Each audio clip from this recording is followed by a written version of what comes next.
அனைவருக்கும் வணக்கம். இன்னைக்கு நமக்கு உணவு கொடுக்குறவங்க சரவணன், சங்ககிரியை சேர்ந்தவங்க.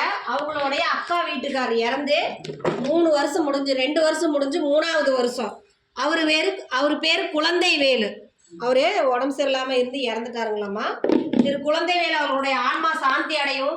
உணவு கொடுத்த சரவணன் குடும்பம், மற்ற அவங்க குடும்பம் வாழ்க்கையில் அனைத்து செல்வம் பெற்று நீடூழி வாழ நமது பாச அறக்கட்டளை பாச முதியோர் சார்பாக நாம இறைவன் கிட்ட ஒரு பிரார்த்தனை வச்சுக்கலாம்.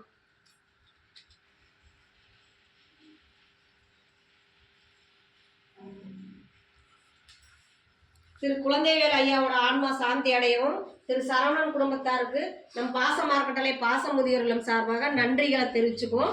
இந்த நேரத்தில் திரு சரவணன் ஐயா அவர்களுக்கு நாம இந்த ஒரு கோரிக்கை வைக்கிறோம்.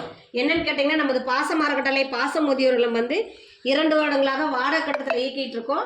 இப்போ சொந்த கட்டணத்துக்கு உண்டான முயற்சி போயிட்டுருக்கு. நாங்கள் கவர்மெண்ட்டில் அனைத்து அப்ரூவ்டும் வாங்கி நாங்கள் தரமாக நடத்திட்டு இருக்கோம். இப்போ சொந்த கட்டணத்துக்கு உண்டான முயற்சி பண்ணிட்டு இருக்கோம்.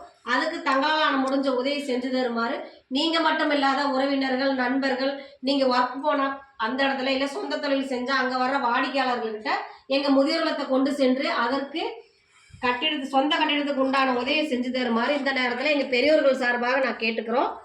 உணவு கொடுத்த திரு சரவணன் குடும்பத்தாருக்கு எங்கள் பாச அறக்கட்டளை சார்பாக நன்றிகளையும் வாழ்த்துக்களையும் தெரிவிச்சுக்கிறோம்.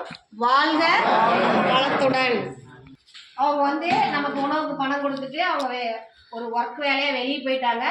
ஒரு உதவி செய்யறோம்னு சொல்லியிருக்காரு. மாசானா அவங்களால முடிஞ்ச மளிகை ஜாமானை வாங்கி கொடுக்குறதா சொல்லிட்டு போயிருக்காரு. அதுக்காகவும் அவருக்கு ஒரு நன்றியை தெரிவிச்சுக்குவோம். வாழ்க வளத்துடன்.